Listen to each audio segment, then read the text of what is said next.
A Taste of Colored Water by Matt Faulkner. It was Abby Finch who started it all.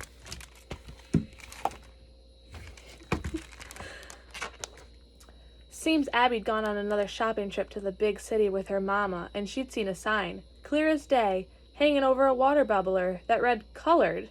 We thought she was crazy. Who'd ever heard of colored water coming out of a bubbler?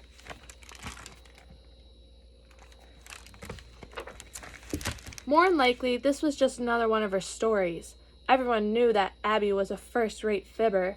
But good heavens, colored water? What if it was true? And crazy or not, Abby made it sound so fine. That girl sure could talk. Jelly, that's short for Julius, was my cousin and best friend. He and I pondered the wondrous possibilities of colored water all the way home. The more we talked, the more we wanted to see it and taste it. Jelly said, "Lulu, that's my name, short for Lucretia. We got to get a look at that bubbler. Abby might be crazy, but we'd be even crazier if we didn't see it for ourselves." I, of course, agreed. We just had to find a way to get to the big city, that's all. Didn't matter that neither Jelly nor I had ever been there. That wasn't important. We'd made a vow, you see, and that the wheels of fate were turning. And wouldn't you know it, the wheels of fate rolled right up onto Jelly's front lawn the next morning. It verged on the miraculous, and this is how it happened. Uncle Jack borrowed a tractor, and then the tired old thing broke down. Jelly and I were sitting on the front porch that very moment. Uncle Jack decided to drive into the big city to get a new part for the tractor's engine. We offered to come along and keep him company. Uncle Jack wouldn't have it, though. "Don't test me now, children, I'm busy." Jelly and I were nothing if not persistent. We pestered poor old Uncle Jack till he gave in. "Enough," he said, "but I don't want no silliness from y'all, and I expect you to stay in the truck while I'm in the store, understand?" "Oh, yes," said Jelly as we jumped into the truck.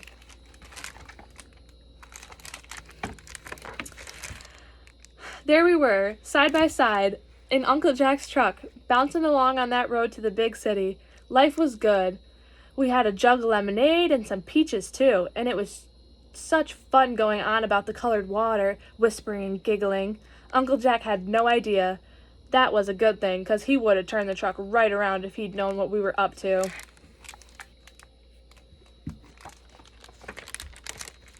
The big city wasn't like home. No, not at all. We watched the buildings along the road grow bigger and bigger. There were hardly any trees and no fields, but lots more people, walking and talking, or just sitting around fanning themselves in the heat. "Mind yourselves now," said Uncle Jack. "No more silliness." And then we can see in the pictures that we have some protesters in the background with signs. So, something to be aware of. The big city made me nervous, and I knew Jelly was nervous because he was holding my hand so tight. I think Uncle Jack was nervous too.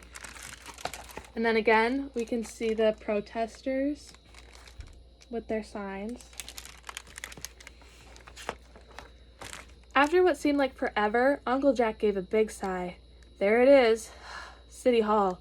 The tractor shop is just across the street.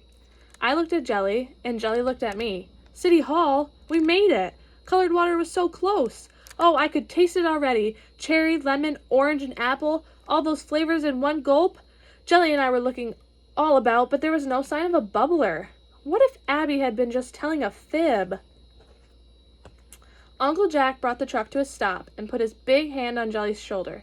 "Stay in the truck while I go into the store. I won't be but a minute." He stepped out of the truck and slammed the door. "Stay put."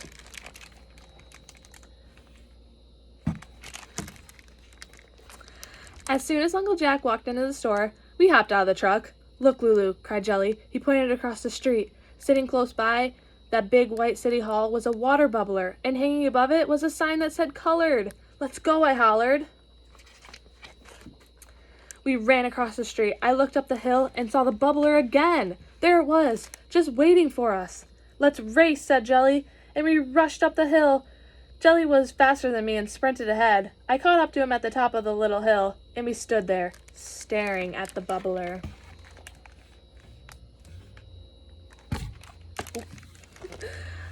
I told Jelly to go ahead and have a drink. He'd gotten to the bubbler first. It was only fair.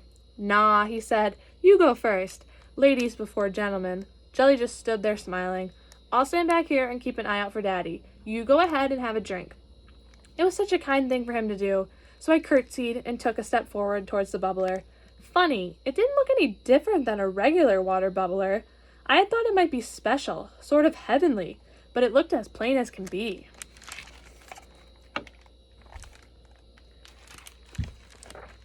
I stepped up to the stone, grabbed the handle, gave it a twist, and watched as the colored water bubbled up. It sparkled in the sun and was so pretty.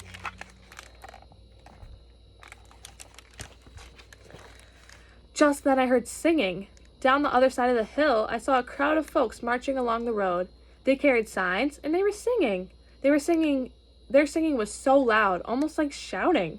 But they seemed so happy that I wanted to run down and join them. On the other side of the square, I could see a whole bunch of policemen and firemen. They looked as if they were waiting for the marching singers, and I thought maybe they'd all sing a song when they come together. But that wasn't what happened. So we can see our policemen and firemen, and then our people that are singing over here with their signs. As the parade came closer, I saw the firemen raise their fire hoses and shoot great gushes of water straight into the marching singers. It was a hot day, and I thought maybe they were trying to give the marchers a treat. But then the water came out so fast and hard, it knocked folks clean off their feet. They kept shouting that water hurting people. I tried to shout, "Stop, stop," but my throat was so dry, and I started to feel dizzy, like a nest of hot bees was swarming in my head.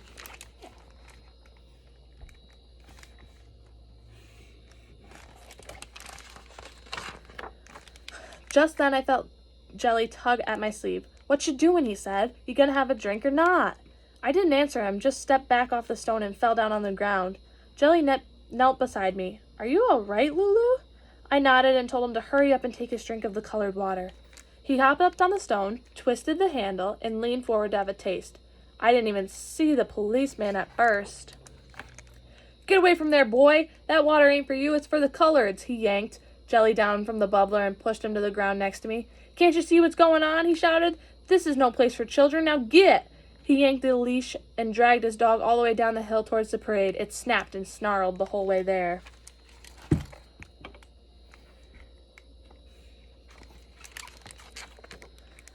I heard someone calling our names. "Jelly! Lulu!" It was Uncle Jack. We raced down the hill.